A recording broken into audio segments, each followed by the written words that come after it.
सबसे पहले शुरुआत बड़ी खबर के साथ। यूपी के सियासी रण में तूफानी दौरों से बीजेपी के पक्ष में माहौल बना रहे अमित शाह ने थोड़ी देर पहले मुरादाबाद में रैली की। उन्होंने अपराधियों पर एक्शन को लेकर योगी सरकार की तारीफ की और अखिलेश पर सियासी वार किया।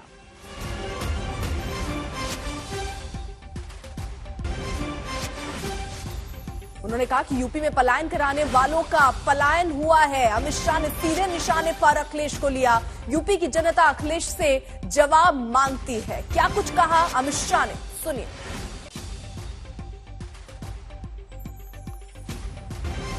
ये जन सैलाब जो दिखाई पड़ता है वो बताता है कि यूपी में फिर से लगातार चौथी बार भारतीय जनता पार्टी जीतने वाली है। मगर इस बार हमारे जीत की व्याख्या अलग है। भारतीय जनता पार्टी का हर कार्यकर्ता विजय तभी मनाएगा जब हम 300 पार कर लेंगे।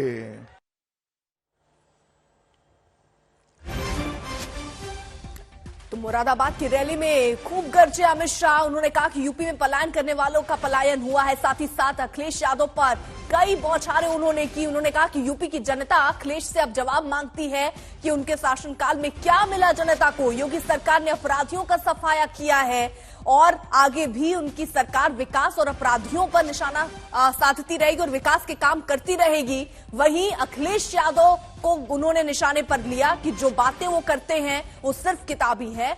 असल में जब उनकी सरकार थी तो उन्होंने कुछ नहीं किया। यहां तक कि बिजली की उपलब्धि को लेकर भी अमित शाह ने कहा कि अब बिजली रानी भी खुश हैं और बिजली भी अब उत्तर प्रदेश की जनता को मिलती।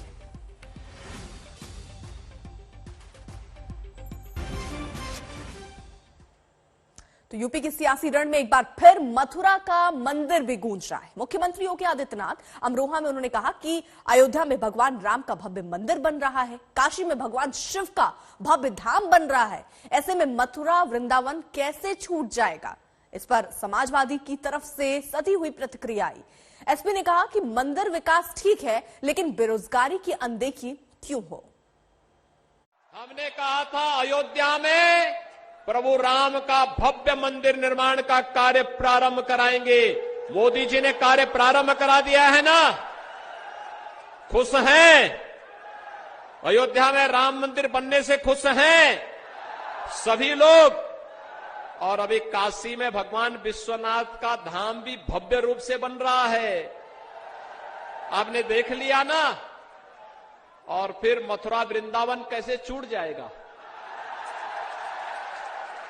वहां पर भी काम भव्यता के साथ आगे बढ़ चुका है। उत्तर प्रदेश में भारतीय जनता पार्टी जनता के मूल मुद्दों से ध्यान भटकाने का काम कर रही है। समाज में मूल मुद्दे हैं महंगाई, बेरोजगारी, महिला पर अत्याचार और किसान। महंगाई बेरोजगारी से लोग आत्महत्या कर रहे हैं, लेकिन भारतीय जनता पार्टी जात धर्म की राजनीति को बढ़ावा दे रही है। लेकिन उत्तर प्रदेश की जनता जानती है कि धर्म हमारा आस्था का विषय है, राजनीतिक विषय नहीं है। 2022 में यही उत्तर प्रदेश की जनता भारतीय जनता पार्टी को वोट के माध्यम से सत्ता से बाहर का रास्ता दिखा देगी। सांस्कृतिक क्षेत्रों का विकास होना चाहिए, धार्मिक पर्यटन का भी विकास होना चाहिए, अच्छी बात है। लेकिन आदरणीय योगी जी बेरोजगारों को रोजगार भी तो देना चाहिए, उसका भी तो विकास होना चाहिए। उत्तर प्रदेश के 25 करोड़ लोगों में जो भगवान श्री राम के बच्चे हैं, भगवान शिव के बच्चे हैं, भगवान कृष्ण के बच्चे हैं, उनको भी तो रोजगार मिले।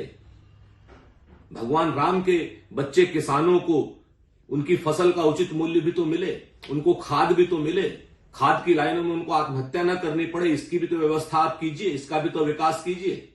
महिलाओं के सम्मान की, महिलाओं की सुरक्षा की भी तो चिंता कीजिए आप। यूपी के सीएम योगी ने एक बार फिर काले धन को लेकर विरोधियों पर करारा वार किया। उन्होंने विकास के कामों की अनदेखी को लेकर भी एसपी और बीएसपी को निशाने पर लिया।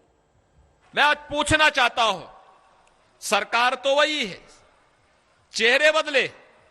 2017 के पहले प्रदेश के अंदर क्यों नहीं होता था? कारण साफ था, गरीब का पैसा कहां जाता था। उस समय की सरकार में जो लोग बैठे हुए थे, गरीब का पैसा हड़प जाते थे और आज वही गरीब का पैसा दीवालों से निकलते हुए आपने पिछले 4 दिनों के अंदर देखा होगा। जेसीबी लगा करके पैसा निकाला जा रहा है, क्योंकि इन लोगों ने गरीब का पैसा लूट करके घरों में रख दिया था। आज तो प्रदेश में कोई दंगा नहीं कर सकता, आज तो कोई प्रदेश में अराजकता नहीं पैदा कर सकता। आज सभी दंगाइयों को मालूम है, अगर दंगा करेंगे तो 7 पीढ़ियां भरपाई करते करते थक जाएंगी, नहीं फिर। और इसलिए दंगा नहीं होता है। पिछली सरकारों ने आस्था के साथ कितना खिलवाड़ किया था। पर्व और त्योहार आते थे, दंगा शुरू हो जाता था।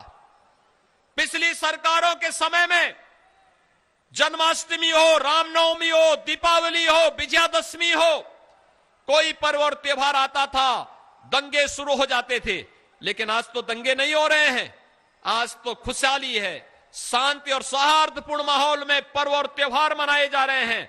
हर व्यक्ति सुरक्षित है, हर बहन और बेटी भी अपने आप को सुरक्षित महसूस कर रही है। तो जहां योगी आदित्यनाथ ने अखिलेश यादव को निशाने पर लिया, वहीं अमित शाह भी आज ताबड़तोड़ कार्यक्रम कर रहे हैं। लेकिन जैसे वो रण में उतरे, उन्होंने सीधे तौर पर बुआ और बबुआ को निशाने पर लिया।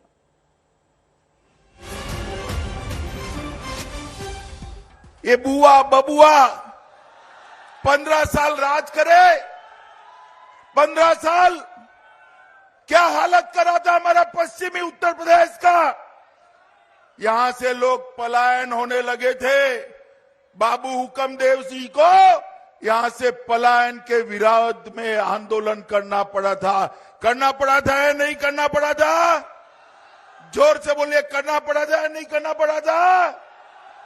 आज पलायन करने वाले पलायन कर गए हैं, जनता को डरने की जरूरत नहीं। ये हाथी और साइकिल वालों ने भ्रष्टाचार की नोटों से बोरे भरने के अलावे कोई काम नहीं किया। विकास का काम भारतीय जनता पार्टी ने किया है। मैं अखिलेश जी को पूछना चाहता हूं, अखिलेश बाबू, उत्तर प्रदेश की जनता आपको हिसाब मांगती है। आप बताइए, आपके शासन में कितने दंगे हुए थे? जवाब नहीं देते। यूपी में विधानसभा चुनाव का ऐलान 5 जनवरी के बाद होगा। आज चुनाव आयोग ने एक प्रेस कॉन्फ्रेंस में चुनाव की तैयारियों का पूरा ब्यौरा पेश किया। चुनाव आयोग के मुताबिक 5 जनवरी को फाइनल मतदाता सूची जारी होगा, जिसके बाद चुनाव की तारीखों का ऐलान होगा। चुनाव आयोग ने कहा कि सभी राजनीतिक दलों ने बातचीत के दौरान चुनाव वक्त पर कराने की बात कही। हालांकि कुछ राजनीतिक दल रैलियों की संख्या कम करने के पक्ष में है। चुनाव आयोग ने भरोसा दिलाया कि विधानसभा चुनाव के दौरान कोविड नियमों का पूरा ख्याल रखा जाएगा।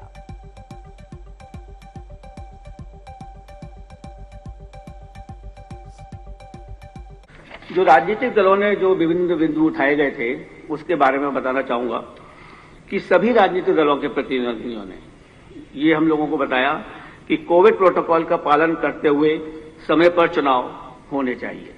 तो सबसे प्रथम सभी दलों ने without any difference of opinion सभी ने कहा कि कोविड को ध्यान में रखते हुए समय पर चुनाव कराए जाए। कुछ दलों के प्रतिनिधियों ने दिन के समय बिना कोविड नियमों का पालन किए हुए चुनावी रैलियों के प्रति अपनी चिंता जाहिर की। साथ ही रैलियों की संख्याओं को नियंत्रित करने की भी मांग की। उन्होंने ये भी सुझाव दिया कि घनी आबादी वाले पोलिंग स्टेशंस को खुले स्थानों में किया जाए ताकि कोविड प्रोटोकॉल का पालन करते हुए मतदान संपन्न हो सके। 86% लोगों को यूपी में पहली डोज लग चुकी है वैक्सीनेशन की, और 49% लोगों को सेकंड डोज भी लग चुकी है। यानी कि रफली 50% लोग यहां पर फुल्ली वैक्सीनेटेड हैं।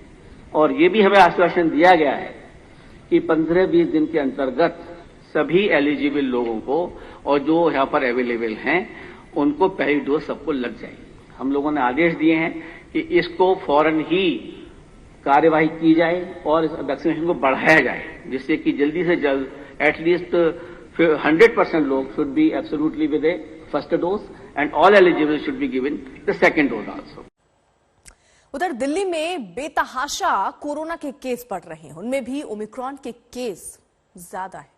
46% केस ओमिक्रॉन के हैं। दिल्ली के हेल्थ मिनिस्टर ने कहा कि बाहर से आने वाले लोग दिल्ली में कोरोना फैला रहे हैं। उन्होंने कहा कि दिल्ली में तीसरी लहर की आहट है और सावधानी जरूरी है, जिसके लिए कई पाबंदियां दिल्ली सरकार की तरफ से लगाए गए हैं। जीनोम सीक्वेंसिंग करवाई जा रही है।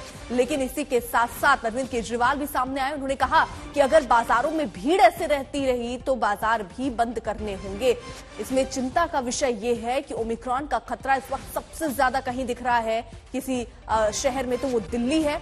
46% ओमिक्रॉन के केस हैं, नए केस दिल्ली में, जिसको देखते हुए अब एहतियाती कदम उठाए जा रहे हैं। ऐसा लगता है कि पूरे देश में केसेस बढ़ रहे हैं। लगभग पिछले हफ्ते में जैसे पूरे देश में डबल हुए, बॉम्बे में और दिल्ली में, क्योंकि टेस्टिंग बहुत ज़्यादा होती है तो हमारे यहाँ टेस्टिंग ज़्यादा है तो ज़्यादा केस आ रहे हैं। तो मुझे लगता है सारी जगह ही बढ़ रहे हैं। ये जरूर लगता है कि ओमिक्रॉन ही लग रहा है इसकी वजह। 46% तो पहुँच ही चुका है और ये जीनोम सीक्वेंसिंग जैसे जैसे आगे बढ़ेगी ऐसा लगता है कि इसका प्रोपोर्शन बढ़ता चला जाएगा। पहले वाले के मुकाबले इसकी फैलने की दर बहुत ज़्यादा है। बट दूसरा ये है कि इसकी जो सीवियरिटी है बहुत कम है, हॉस्पिटलाइजेशन बहुत कम है। देखो कल 923 लोग एडमिट, 923 लोग पॉजिटिव आए, परंतु डेथ 0 है। स्टेज 1 लागू कर दिया गया है। देश के अंदर सिर्फ दिल्ली है जिसने सारे मेजर्स लिए हैं। देखो स्कूल बंद हैं, कॉलेज बंद हैं, जिम बंद हैं, स्पा बंद हैं, काफ़ी सारी चीज़ें तो फुल्ली बंद हैं। दुकानें अल्टरनेट हैं, मॉल्स में अल्टरनेट खुलेगा। मेट्रो के अंदर सिटिंग का 50% है, स्टैंडिंग अलाउड नहीं है। बसेस के अंदर 50% सिटिंग का स्टैंडिंग अलाउड नहीं है। तो बहुत मेजर रेस्ट्रिक्शंस तो लगा दी गई हैं। जैसे शादियों के अंदर सिर्फ 20 लोग अलाउड हैं, फुनरल के अंदर सिर्फ 20 लोग अलाउड हैं, तो गैदरिंग्स बंद कर दी गई हैं। तो रेस्ट्रिक्शंस तो बहुत बड़े स्केल पर लगा दी गई हैं। कई लोग ये भी कह रहे हैं कि कुछ ज़्यादा लगाई गई, परंतु it is better to be precautions. मतलब हम लोग चाहते हैं कि कल को ऐसा ना हो कि भाई हमने पाबंदियाँ लगाते तो शायद अच्छा रहता, पर किसी भी पाबंदी को लगाने का असर 7 या 8 दिन के बाद आना स्टार्ट होता है। दिल्ली में कोरोना की बेकाबू होती रफ्तार पर लगाम लगाने के लिए केजरीवाल सरकार ने तमाम पाबंदियां लगाई, लेकिन क्या है जमीनी हकीकत, बता रहे हमारे संवाददाता हिमांशु मिश्रा।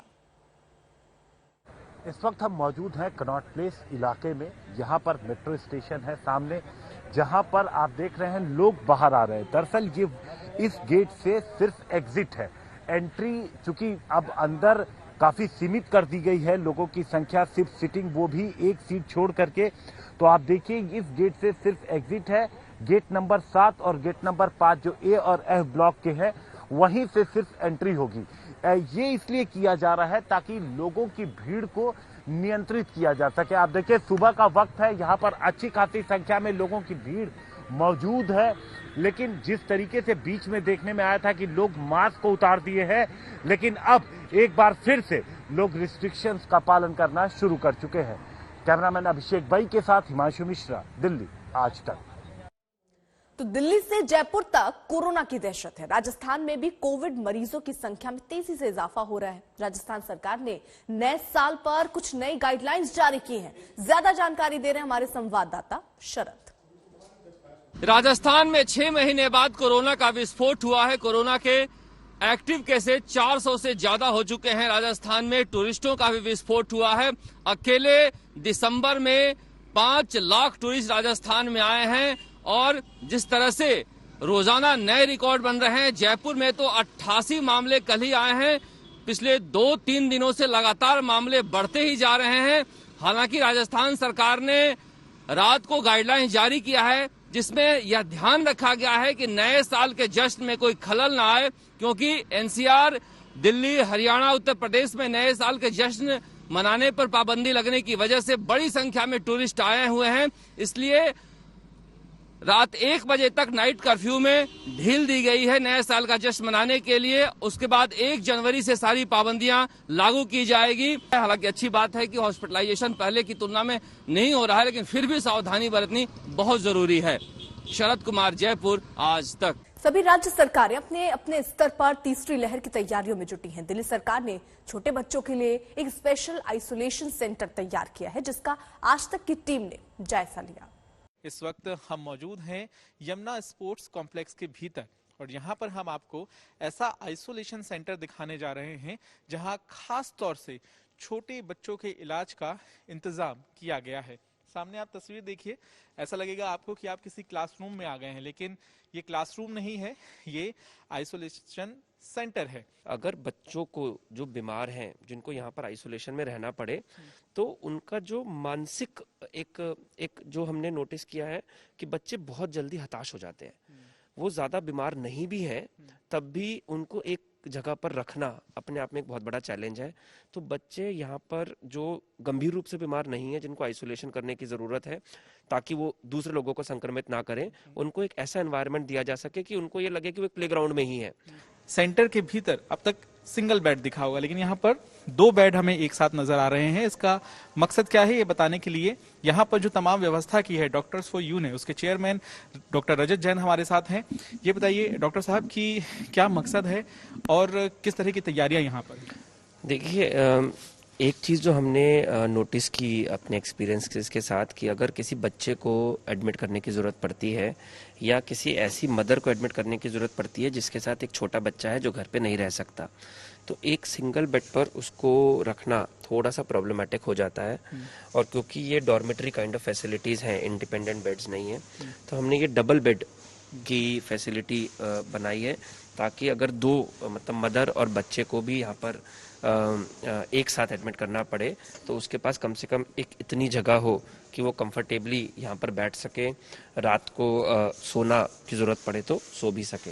यहाँ ये जो आप देख पा रहे हैं पाइप कनेक्शन, ये ऑक्सीजन का कनेक्शन है। 24 घंटे डॉक्टर रजत यहाँ पर ऑक्सीजन की सुविधा होगी। और बाहर हमने देखा कि आपने ऑक्सीजन प्लांट भी तैयार कर लिया है, उसकी क्या क्षमता है? जी, 4 ऑक्सीजन प्लांट हैं यहाँ पर, 500 लीटर ईच कैपेसिटी के, तो यानी कि लगभग 2000 लीटर पर मिनट ऑक्सीजन है जो ये पाइप के थ्रू यहाँ पर आ रही है। तो अगर आप ये मान के चलिए कि हर मरीज को 5 लीटर पर मिनट की ऑक्सीजन कॉन्टिन्यूसली भी चाहिए, तो 400 बेड तो हमारे ऑक्सीजन प्लांट के थ्रू ही यहाँ पर ऑक्सीजन आ जाएगा। तस्वीरों में दिखाते हैं यहाँ पर ऑक्सीजन कंसंट्रेटर भी रखे हुए हैं, ऑक्सीजन सिलेंडर भी मौजूद है, जैसा कि हर आइसोलेशन सेंटर में देखा जाता है। और साथ ही साथ 24 घंटे पाइपलाइन के जरिए ऑक्सीजन की सप्लाई। 800 बेड्स तक तो यहाँ पर बहुत आसानी से बनाए जा सकते हैं। और डिपेंडिंग ऑन जैसे जैसे इंस्ट्रक्शंस आती रहेंगी, और इंस्ट्रक्शन से ज़्यादा और इम्पोर्टेंट एस्पेक्ट है कि जिस हिसाब से केसेस को आइसोलेट करने की या ट्रीट करने की ज़रूरत पड़ी तो उसके हिसाब से मुझे लगता है 800 बेड तक तो यहाँ पर चले ही जाएंगे। तमाम तैयारियों को अंजाम दिया जा रहा है युद्ध स्तर पर, क्योंकि जिस तरह से देश की राजधानी में कोरोना के मरीज बढ़ रहे हैं, अगर आने वाले दिनों में आइसोलेशन सेंटर की जरूरत पड़ती है तो अभी ही पुख्ता तैयारियां कर ली गई हैं। कैमरामैन अजय ठाकुर के साथ पंकज जैन, दिल्ली, आज तक।